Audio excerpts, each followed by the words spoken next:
والصلاة والسلام على سيد المصطفى وعلى آله وصحبه آل صدق والوفاء. نحن في رهن وراحة وهبون واستراحة. نعمة الإسلام رحمة نعمة حلت بساها. Alhamdulillah, kembali lagi kita berjumpa, kembali lagi kita bersua. Berdapat lagi kita, lawaslah ke dapat. Libur panjang. Lawas. Walaupun kada libur, pendapatnya kan sebulan sekali. Ini sudah 2 bulan tidak mendapat.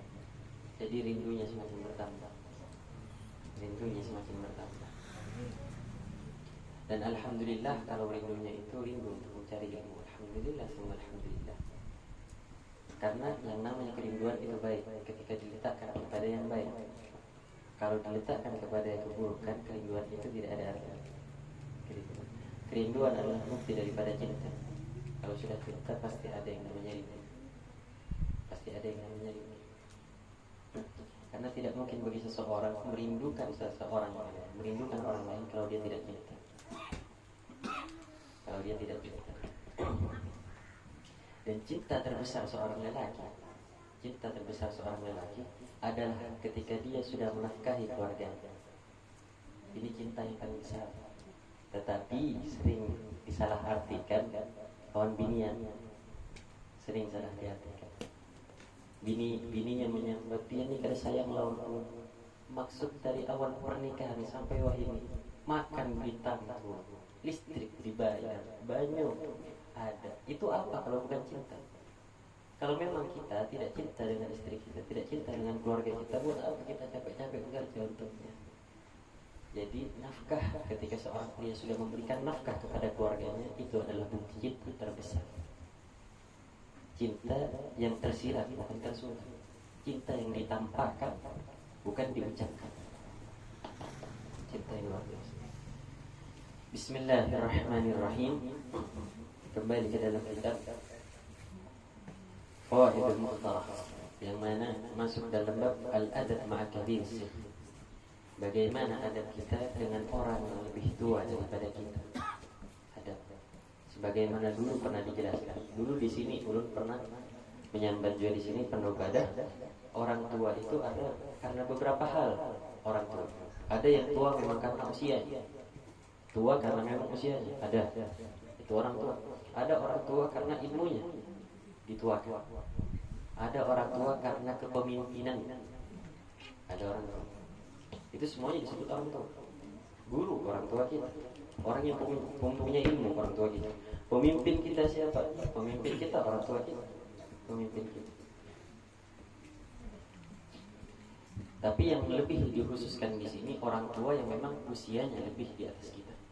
Orang tua yang usianya lebih di atas kita.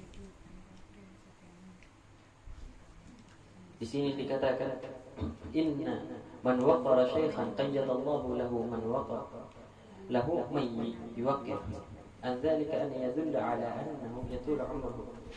Barang siapa yang dia menghormati orang yang lebih tua daripada diri, maka Allah akan mengutus seseorang untuk menghormati dirinya ketika dia sudah tua.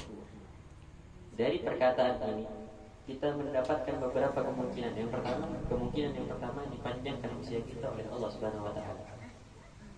Karena di usia lanjut kita akan ada orang yang berbakti kepada kita, menunjukkan kita bakal panjang umur. Orang yang suka berbakti dengan orang tuanya, berbakti dengan orang yang lebih tua daripada dirinya, usianya panjang. Panjang umur. Panjang umur.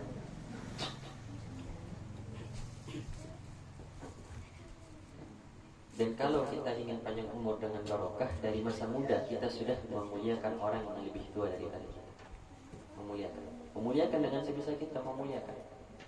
Cara-caranya berbeda. Adat di Indonesia kalau memuliakan orang yang lebih tua, ketika lewat di depannya menunduk. Di Indonesia, kalau di luar negeri memang biasa. Adatnya mereka bukan menggunakan tingkah laku, tapi walaupun jalan-jalan tetap. Kalau di luar negeri, tapi alhamdulillah di Indonesia menjunjung tinggi yang namanya adat. Yang namanya adat menjunjung tinggi. Tapi jangan disalahartikan. Jangan disalahartikan. Kalau di Indonesia biasanya salah diartikan.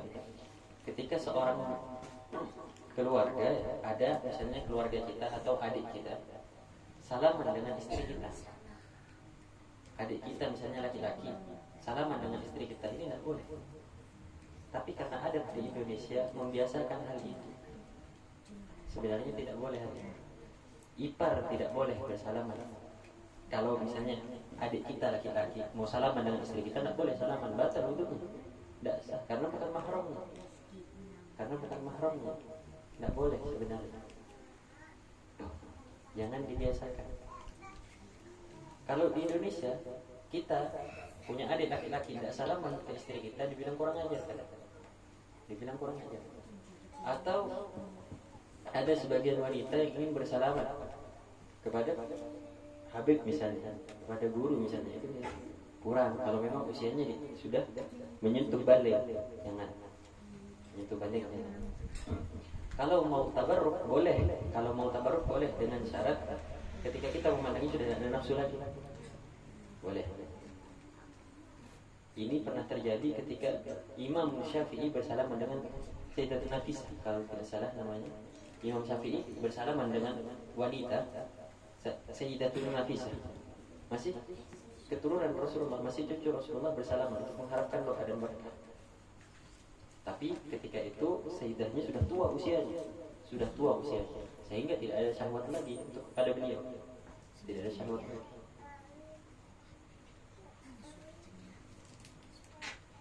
Lalu di sini Bismillahirrahmanirrahim.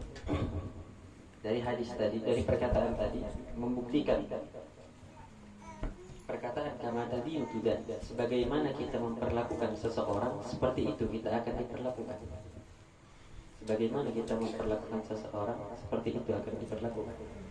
Kalau kata orang Indonesia karma. Tetapi ada hadis yang berkata kama tadi tidak. Jadi kalau kita ingin dimuliakan sama orang, kita muliakan orang lain. Kita ingin dihormati sama orang, kita hormati orang lain. Kita ingin ditakuti sama orang, takuti orang lain. Takut. Jangan bangga ketika banyak orang yang takut sama kita. Jangan bangga. Karena bukan berarti rasa takut mereka hormat kepada kita, bukan. Ada yang takut di depan kita, tapi kalau di belakang ngomongin kita. Beda sama hormat. Kalau hormat di depan kita takut, di belakang kita ngomongin baiknya aja, itu hormat. Tapi kalau dia cuma takut di depan kita diam, tapi kalau sudah di belakang berkoar-koar, banyak ngomong.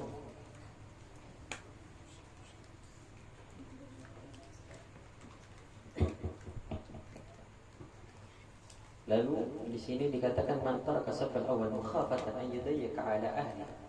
Di sini dikatakan barang siapa yang meninggalkan saf pertama misalnya. Dia sholat, contohnya dia sholat di saf pertama, tetapi safnya ini terlalu sempit. Sedangkan di kanan dan kirinya ada orang tua. Dia mundur, dia mengalah, menarik dirinya. Yang awalnya dia pengen banget sholat di saf pertama, hendak sembahyang di saf pertama, tetapi karena sempit, sasak, mundur dia, mengalah, berkalah. Kasihan yang di kanan kirinya. Maka orang yang seperti ini dia akan tetap mendapatkan pahala sholat di saf pertama. Orang yang seperti ini. Tapi kalau di Indonesia jarang ada yang sempit di Indonesia, jarang. Yang jarang-jarang banyak di Indonesia. Yang jarang-jarang banyak. Amun di Arab, amun di Tarim kepala, saking orang berlomba-lomba pengen di saf pertama, sampai sembahyang itu kadang-kadang miring. Saking sempitnya miring. Mereka berlomba-lomba miring sedikit, berlomba-lomba ingin di saf pertama, berlomba-lomba ingin saf pertama. Apalagi kalau sudah hari Jumat, subhanallah, ada yang sampai bermalam di masjid. Ada yang sampai bermalam di masjid.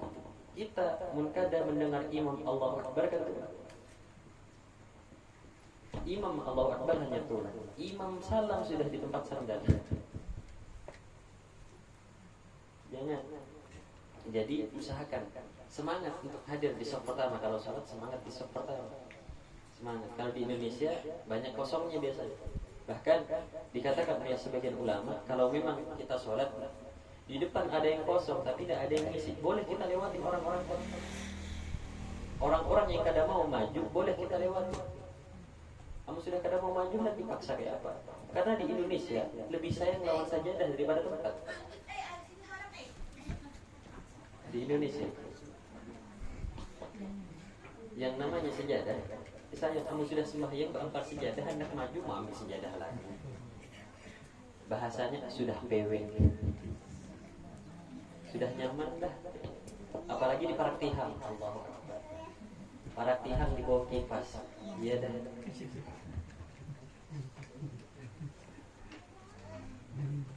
Pas khotibnya berkhutbah mendengarkan kadar guring iya, pas bangun kesemutan batisnya.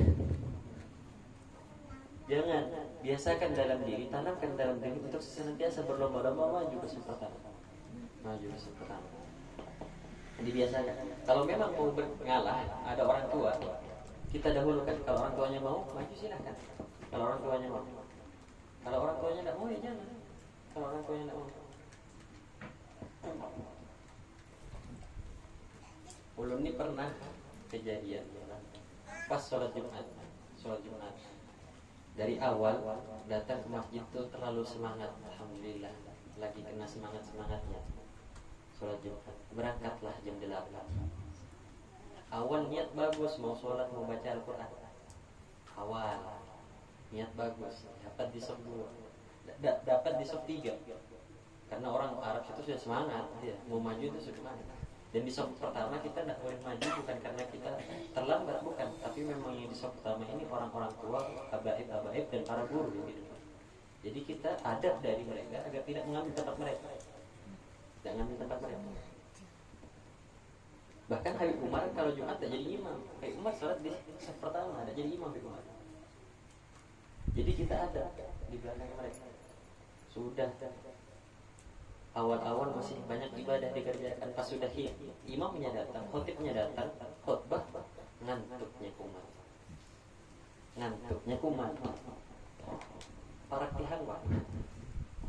Ngantuknya kumat. Pas sudah selesai khutbahnya, kawan dibangun sembahyang. Bangun, anyar bangun mereka gerak batis. Asli kada terasa namanya batis. Yang di depan ini kosong. Kata orang Arab, taqaddam, maju, silahkan maju. Dalam hati ini kada tahu kan batis ini kesemutan. Batis ini katur sudah kada terasa. Dipaksanya, taqaddam. Awal terlembut suruhnya, maju. Awal lembut, akhir bentak dia. Dianya yang ngebentak. Maju kamu. Kami sambatai, aku batis kesemutan, aku ikut maju. Jadi jangan sampai kita tidur, jangan. Ini kesalahan, jangan tidur. Amun bangun, alhamdulillah, yang supan sampai kada bangun. Amun sampai kada bangun lagi ceritanya. Kodok boleh lagi di rumah, kodok sholat duhur. Dan ingat, tidurnya jangan tidurnya nyaman, jangan bertelentang gelasnya. Jangan karena ada tiang langsung guringnya kayak ini, jangan. Sebagian ulama berpendapat kalau dia tidur dengan menyandarkan kepalanya bisa batal salat, bisa batal wudu. Walaupun dia tidur dalam keadaan duduk. Kalau dia menyandarkan kepalanya, ini khilaf ya. Sebagian ulama ada yang membatalkan, sebagian ada yang masih membolehkan. Tetapi karena kita biar keluar daripada khilaf, cari aman, cari jalan amannya, kita tinggalkan, jangan sandar. Kayak gini aja. Dan tidur duduk ini subhanallah, kata Habib Umar, tidur duduk 1 jam mengalahkan tidur berbaring 2 jam. Dan Habib Umar bilang tidurnya thalabul ilm saat ya. Tidurnya seorang pelajar 1 jam cukup. Seperti Habib Umar jarang kelihatan tidurnya kapan. Habib Umar jarang kelihatan tidurnya kapan. Subhanallah. Habib Umar kesibukan sehari-harinya ngajar, dakwah. Kalau kita lihat banyak dari para pendakwah, yang dia mujahadah melawan hawa nafsunya dengan mengurangi tidur, mengurangi makan, mengurangi yang lain segala macam. Sehingga ketika mereka furuj dakwah, ketika mereka para walinya Allah ingin keluar dakwah, yang sakit bukan mereka, pendampingnya yang sakit. Kada sanggup mengompati. Hendak mengompati kada sanggup. Mungkin sebagian kalau ada yang ikut sama Habib Hadrahnya tidak kuat, bukan Habib Hadrah yang tidak kuat, yang ngikutin yang tidak kuat. Habib Umar pun begitu, banyak daripada mereka anak buah Habib Umar, khadam Habib Umar yang sakit banyak. Kalau sudah ke Indonesia banyak yang sakit, tidak kuat ikutin Habib Umar. Kapan tidurnya? Subuh belajar sampai jam 8. Jam 8 makanan, tambah makanan jam 10 lagi belajar. Sampai duhur, imbah duhur keluar lagi acara di mana kah? Acara di mana? Acara di mana? Asarnya ngajar lagi, maghribnya ngajar lagi, malamnya ngajar lagi. Ayo Umar, subhanallah, kesibukannya penuh dengan kesibukan seperti itu. Jadi kalau ditanya kapan tidur, jangan tanya kayak gitu, kapan tidur. Orang-orang yang seperti itu, mereka merasakan kenikmatan ketika mendekatkan diri kepada Allah, sehingga sayang kalau hari-harinya dipakai buat tidur. Sayang. Kata Habib Ali, guru ulun Habib Ali, beliau berkata, seharusnya setiap orang itu mengintrospeksi dirinya, menghitung dirinya sendiri. Dalam satu hari berapa jam yang dia gunakan untuk tidur? Berapa jam yang dia gunakan untuk tidur? Kalau dalam satu hari yang dia gunakan untuk tidur 8 jam, bayangkan kalau sudah 10 tahun, berapa puluh jam, berapa ribu jam yang sudah dipakai. Berapa banyak waktu yang sudah dihabiskan. Berarti sudah bertahun-tahunnya guring aja. Dan subhanallah, ketika anak kecil itu dia baru lahir, usia waktu tidurnya biasanya memakan waktu sampai 18 jam. Sampai 18 jam.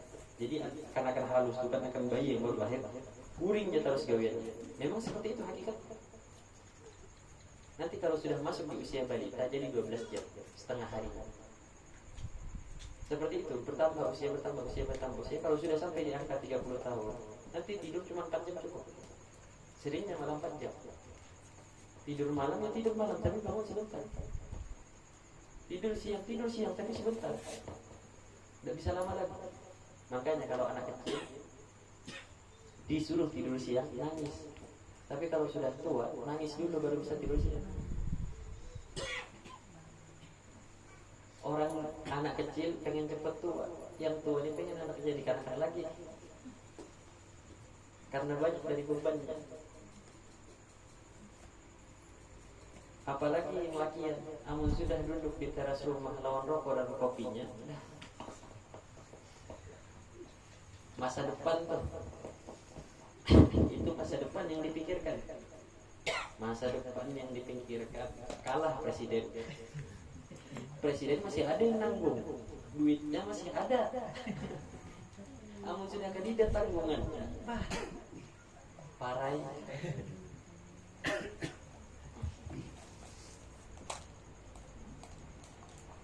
Ya begitulah kehidupan. Yang namanya hidup kayak gitu. Subhanallah, laki-laki cenderung diberikan pemikiran yang berdasarkan logika, bukan perasaan. Alhamdulillah, pakai logika. Jadi seberat apapun masalahnya, kau aja masih berpikir mencari jalan keluar. Ada aja, masih bisa tersenyum santai menyembunyikan lukanya. Kalau laki-laki santai ya, ada.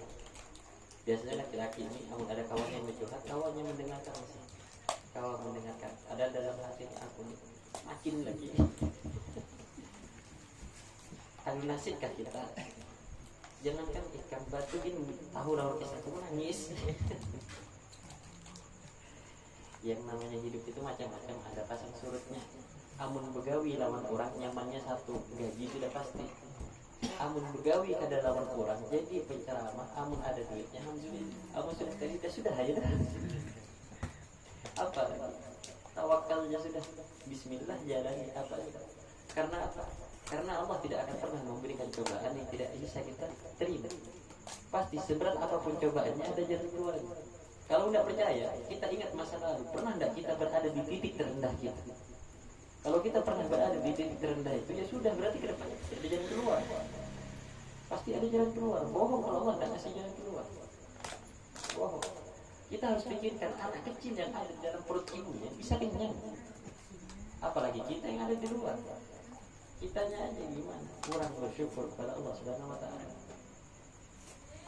Jangan cuma pikirkan aku nih mungkin karena kada begawi.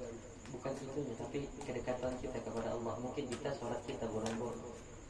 Sholatnya dijaga. Biar apa? Kemungkinan semuanya. Karena yang namanya uang bisa membeli rumah tapi tidak bisa membeli tempat tinggal. bisa membeli kasur tapi tidak bisa membeli tidur, bisa membeli dokter tapi tidak bisa membeli kesehatan. Uang bukan segalanya, tapi segalanya perlu uang. Tetap ya, ujung-ujungnya. Tetapi bismillah, tawakal jalan. Amun hendak uang, perlu lakukan duit, doa, duit, doa, usaha, istiqomah, usaha seminggu sekali. Ya apa hendak dapat usaha itu istiqomah setiap hari. T-nya tawakal, sudah doa, sudah usaha, sudah istiqomah, sudah tawakal, ya lagi serahkan semuanya kepada Allah. Serahkan semuanya sama Allah. Anda biasa kayak apa? Kalau kita minta sama Allah, kita harus sadar diri juga. Maksud sadar diri bukan minta banyak-banyak. Minta banyak-banyak silahkan, banyak-banyak minta sama Allah. Sadar diri, arti dari sadar diri, jangan memaksa Allah. Jangan memaksa Allah. Kita harus sadar, kita ini hambanya, bukan Tuhan. Jangan kita maksa. Kita jangankan lawan kuitan, lawan anak kita paksa anak cari. Apalagi lawan Allah sampai kita memaksa-maksa. Kita harus sadar di situ, kita ini hamba. Kita terima apa yang Allah berikan kepada kita. Jangan kita menyambat, ya Allah, Allah sudah gawe, kenapa duitnya pada cair-cair? Nyambat. Ini Allah ini Tuhan kita, bukan teman kita. Allah ini Tuhan kita, bukan teman kita. Jangan karena kedekatan Allah kepada kita sampai membuat kita kurang ajar kepada Allah. Kita harus sadar, Allah ini lemah lembut memang kepada kita. Bahkan kita hambanya yang penuh dengan maksiat masih diterima dengan Allah. Allah ini satu-satunya Tuhan yang sungguh luar biasa. Allah. Ketika semua orang mengingat kita dengan keburukan kita, Allah tidak pernah memandang itu. Kita walaupun penuh dengan yang namanya dosa, ketika kita menyebut ya Allah, kita minta sama Allah, hilang semuanya. Allah tetap menerima. Wahai hambaku, apa yang kau inginkan dariku. Allah masih kayak gitu. Apa yang kita mau pasti Allah berikan. Apa yang kita mau. Cuman ingat, dikabulkan doa ada 3. Ada yang dikabulkan secara langsung. Dikabulkan secara langsung. Ada yang dikabulkan dengan cara diampuni dosa. Ada yang dikabulkan nanti di akhirat. Nanti di akhirat dikabulkan. Kata Habib Hadrahnya, perumpamaan doa ini sama kayak amun ada pengamen. Ada pengamen. Amun ada pengamen, kita ada duitnya, kita balik. Amun suaranya bagus, kadang kita langsung dibalik kadang. Malah kita pada kawalah lagu ini. Kawalah lagu ini. Tapi bayarannya kita kasih double bayarannya. Amun ada pengamen suaranya merdu, merusak dunia. Dah, kada usah lawas-lawas. Dah. Langsung dibalik. Bukan karena apa? Kada sanggup lagi mendengar doanya. Jadi kata Hadrahnya, jangan bangga ketika doa kita langsung dimustajab oleh Allah Subhanahu wa taala.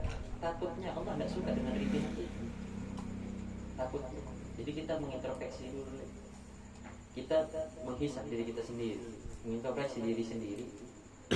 Bagaimana? Kalau doa kita mustajab, ya kita introspeksi. Kalau doa kita tidak dikabulkan, ya sudah kita introspeksi juga. Mungkin ada kesalahan dari diri kita sendiri. Mungkin ada kesalahan. Dan minta doa dengan orang tua. Kalau ada orang tua, minta doa dengan orang tua. Minta doa dengan orang tua. Doa istri kepada suaminya. Doa istri lawan suami itu jangan doakan yang buruk-buruk, doakan yang baik-baik. Dan suami kalau tidak sabar, suami kada tahan lawan gawian istrinya nih. Sudah, jangan ngomong. Bahkan pernah terjadi, satu hal pernah terjadi. Rasulullah duduk dengan Sayyidina Abu Bakar. Rasulullah duduk berdua dengan Sayyidina Abu Bakar. Kan di padiran beranai aja. Rasulullah lawan Sayyidina Abu Bakar duduk berdua berdiam-diaman, diam. Sampai kada lawas Sayyidina Abu Bakar datang. Sayyidina Abu Bakar datang duduk.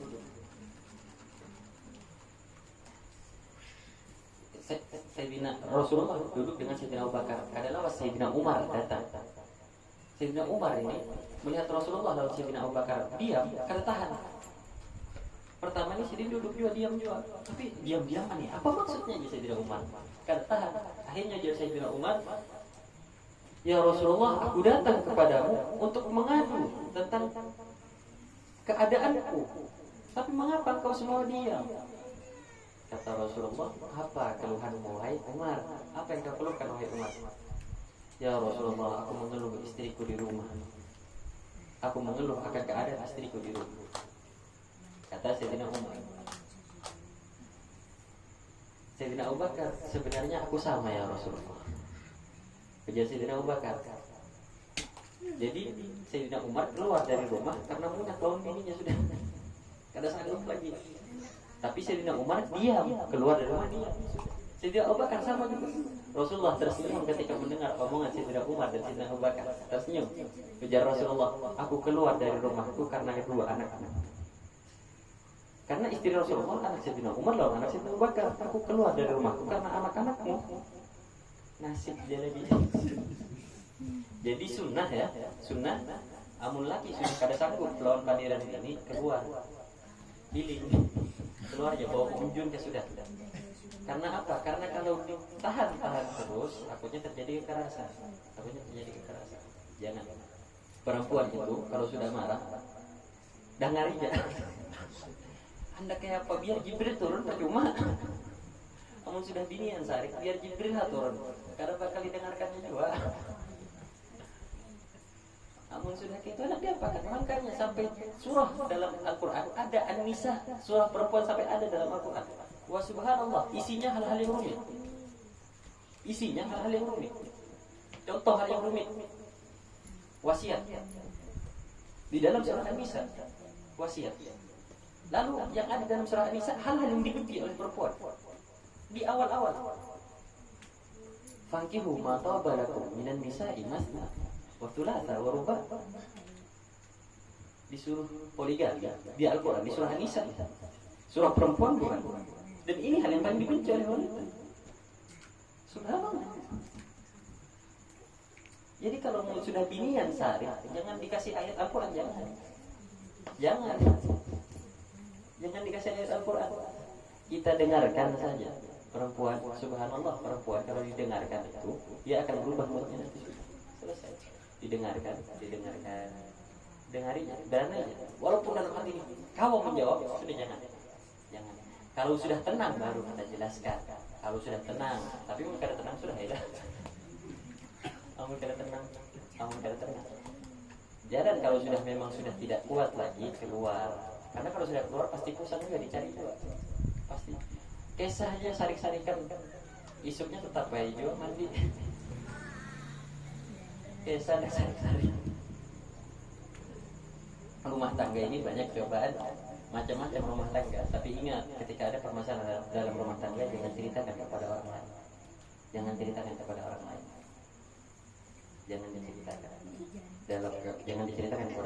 Kalau memang kita pengen jalan keluar, ceritakan kepada guru kita. Bagaimana jalan baik. Nikmati rumah tangga yang kita miliki sekarang. Karena kata Syentawali Sya'rawi, mungkin rumah tangga yang kita bina sekarang ini, walaupun kita tidak tenang di dalamnya, orang lain menginginkan rumah tangga yang seperti itu. Keadaan kita yang sekarang ini, keadaan yang apa adanya kita terima. Karena kalau kita melihat yang lebih di atas kita kedudukannya, kita pasti merasa kurang. Tetapi ketika kita melihat ke bawah, kita harusnya bersyukur. Tanamkan dalam diri itu sudah terima apa adanya. Alhamdulillah ala kulli hal. Alhamdulillah atas segala keadaan. Murrin wahal, manisnya keadaan, pahitnya keadaan. Madin wahal, yang lalu dan yang sekarang, terima aja sudah keadaan. Alhamdulillah, ucapkan alhamdulillah. Subhanallah, kalau ditarik ada yang orang meninggal, dibilang alhamdulillah. Bayangkan, kulun orang Indonesia, adik mama meninggal, lawan keluarga meninggal, Habib meninggal, ada Habib meninggal. Alhamdulillah. Kita bilang sama Ustaz, keluarga ulun meninggal, alhamdulillah. Ujabuhannya alhamdulillah dalam hati. Masya Allah. Ini kan orang Arab ada kira musibah dalam hati. Tapi ketika tahu kita memang keadaannya seperti itu, nikmati semua keadaan. Alhamdulillah. Dengan apapun yang kita jalani, alhamdulillah. Bahkan mereka kalau ada keluarga yang meninggal, alhamdulillah. Bukan berarti dapat warisan, kan ada. Bukan di situnya, tapi sudah mau diapakan? Alhamdulillah. Karena lebih bagus kita mensyukuri keadaan yang kita terima daripada kita menyesalinya dan tidak berubah apa-apa. Kalau kita sesali berubah apa? Tidak ada dari berubah. Ada orang misalnya kita dapat musibah, kita sesali, mau diapakan juga tidak akan berubah. Keadaan tidak akan berubah dengan air mata. Tidak akan berubah keadaan dengan air mata. Kita harus bangun berdiri berubah. Kitanya yang berubah. Kitanya yang berusaha. Kitanya yang berusaha. Dengan berusaha itu adalah jalan keluarnya nanti. Jalan keluarnya seperti ini, jalan keluarnya seperti ini. Mungkin ketika di hari itu tidak ada jalan keluar, tetapi santai dulu. Ini bahkan pernah dialami dengan yang namanya Abu Nawas. Abu Nawas pernah mengalami hal yang seperti itu. Abu Nawas ini orang Masya Allah. Abu Nawas pelawak lah istilah. Pelawak di zaman Imam Syafi'i, sejaman dengan Imam Syafi'i, tapi lebih atas lagi, lebih tua daripada Imam Syafi'i. Sejaman dengan Harun ar-Rasyid, pemimpinnya, rajanya pada saat itu Harun ar-Rasyid namanya. Jadi Harun ar-Rasyid ini suka memberikan perintah yang tidak masuk akal. Dan Abu Nawas ini sering dapat jalan keluar yang tidak masuk akal juga. Jadi ketika Harun ar-Rasyid, ketika sang raja ini keluar dengan bala tentaranya hendak berburu di gunung, ketika sampai di atas gunung melihat kampungnya, melihat kotanya itu indah dari atas gunung, timbul dalam hatinya tuh, ya Allah, amun kerajaanku pindah di sini bagus, kayaknya ini bagus, amun kerajaanku pindah di sini. Harun ar-Rasyid langsung bilang sama anak buahnya, pindahkan kerajaanku ke atas gunung. Ujar anak buahnya, kadideh sanggup memindahkan ke atas gunung kecuali Abu Nawas saja. Abu Nawas jadi tumbal. Abu Nawas, kadideh salah, kadideh apa disuruh itu. Dipanggillah Abu Nawas ke hadapan si raja. Ujar si raja, wahai Abu Nawas, aku perintahkan kepadamu untuk memindahkan kerajaanku ini ke atas gunung. Ujar Abu Nawas, astagfirullah. Kalau engkau tidak mau, aku akan memenjarakanmu. Nasib jadi. Salahnya di mana? Engkau ada mau di penjara, nyaman benar jadi pemimpin. Salah kada salah masukkan. Harun ar-Rasyid lah yang ulun sambat nih, Harun ar-Rasyid. Jangan karena rambut panjang dikira benci pemerintah, kada. Ini masih hirang lah, kada ada. Warnanya kada berubah, masih hirang. Masih hirang lah. Jadi si Abu Nawas ini dipaksa oleh si raja. Lalu si Abu Nawas bilang, baiklah kalau seperti itu aku sanggup, tapi berikan aku waktu 3 hari. 3 hari. Amun kita bepada 3 hari pasti buka dah, pasti dah. Pasti dah. Apa di kampung itu bawai anak bini sudah buka. Tapi si Abu Nawas luar biasa. Dia memiliki pemikiran yang sungguh di luar nalar. Pemikiran yang tidak dijangkau oleh umat manusia biasa. Berpikir sehari nih. Namanya sudah laki yang sudah berpikir nih, merenung. Biar 5 jam gitu tidak terasa. Merenung aja bahaya. Luar biasanya laki-laki bisa berhayal dalam keadaan berbicara. Lakian ini walaupun berpandiran lawan orang, bahaya masih ada. Bahayanya lakian ini hayalannya kuat. Hayalannya. Si Abu Nawas ini berpikir kayak apa caranya. Makan kada makan. Yang dikatakan sama orang, makan tak kenyang, mandi tak basah. Si Abu Nawas karena kepikiran, amun kada kawak di penjara orang. Salahku apa? Kerajaan siapa? Aku yang disuruh mindah. Si Abu Nawas dia bingung. Di hari pertama bingung, di hari kedua bingung, di hari ketiga dapat pencerahan. Di hari ketiga dapat pencerahan. PD di hari ketiga langsung mendatangi si raja. Si Abu Nawas langsung mendatangi si raja. Jadi si Abu Nawas datang ke kerajaan, langsung memerintahkan seluruh yang ada di kerajaan itu untuk keluar. Diperintahkan keluar. Si Abu Nawas ini masuk, langsung menyambat, langsung berkata kepada sang raja, wahai raja, suruh seluruh orang, seluruh manusia yang ada di dalam kerajaan ini untuk keluar. Disuruh keluar. Keluar berataan. Setelah keluar berataan, Abu Nawas keluar juga. Duduk di tengah-tengah lapangan. Ujar Abu Nawas menyambat raja, suruh orang-orang yang di luar tadi mengangkat kerajaan itu di pundak. Amun kawa kerajaan diangkat di pundakku, ku bawa ke atas gunung. Pintar juga si Abu Nawas ini. Jadi lebih pintar Abu Nawas lagi. Di situ ketika seorang berada di titik terendahnya akan ada jalan keluar yang tidak kita percaya. Abu Nawas luar biasa. Kayak apa lagi? Wah subhanallah, masuk di akal. Mun yang banyak kada kau mangkat, apalagi sorangan. Jadi di situ jangan pernah sesekali kita menyerah dengan keadaan dunia. Jangan menyerah. Panjang masih perjalanan masih panjang. Perjalanan masih panjang. Kalau sudah memang sudah tidak kuat lagi, kalau laki ya, kalau masih mau mendiskusikan tentang kehidupan, diskusi aja. Ya sudah, cari teman, diskusi tentang keadaan. Ingin anak bisnis, cari teman diskusi biar tahu ilmunya. Tetapi kalau ingin mengeluh, jangan mengeluh sama orang. Jangan mengeluh sama orang, tidak ada jalan keluarnya. Kalau mengeluh sama orang, cari sejadah, menangislah di sana. Mengeluh sama Allah, mengeluh sama Allah. Subhanallah, ketika kita menangis untuk Allah, yang ada rasa tenang. Yang ada rasa tenang. Dan ketika kita sudah mendapatkan rasa tenang maksudnya apa? Kita diberikan oleh Allah rasa ngantuk. Diberikan oleh Allah rasa ngantuk, kita guring, bangun guring itu tenang. Tenang. Apapun apa tenang, santai. Kalau kita sering curhat kepada Allah, sudah sering curhat. Kalau kita ada pemikiran buruk, kita bilang Allah, Rabbi la usyriku bihi ahad. Allah, Rabbi la usyriku bihi ahad. Kalau ada pemikiran buruk, untuk menenangkan hati, tenang. Atau bacakan dalam dada, sentuh dada itu, baca surah Al-Masyar. Al-Masyar, laka sadra, wallah pegang dada untuk menenangkan hati. Kau sudah. Jangan cuma astagfirullah. Dan kalau berzikir, zikir yang betul. Kalau memang subhanallah. Jangan subhanallah. Kalau zikir itu yang betul, yang jelas. Kalau berzikir, ketika menyebut nama Tuhan kita sebut yang jelas.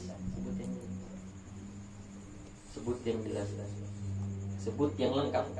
Karena kalau kita menyebut nama Tuhan kita memanggil nama Allah, kita sebut yang jelas. Jangan kita pakai singkatan, jangan samakan nama kita dengan panggilan kita sesama manusia kepada Allah, jangan. Kalau kita panggil orang, panggil nama belakangnya aja mungkin. Mat, itu aja. Jangan Allah, jangan lah, jangan. Allah, sempurnakan menyebut Allah. Jangan dipanggil, diambil akhirnya atau diambil depannya, jangan. Sempurnakan semua. Wabillahi taufiq wal hidayah wa ridha wal iman. Assalamualaikum warahmatullahi wabarakatuh.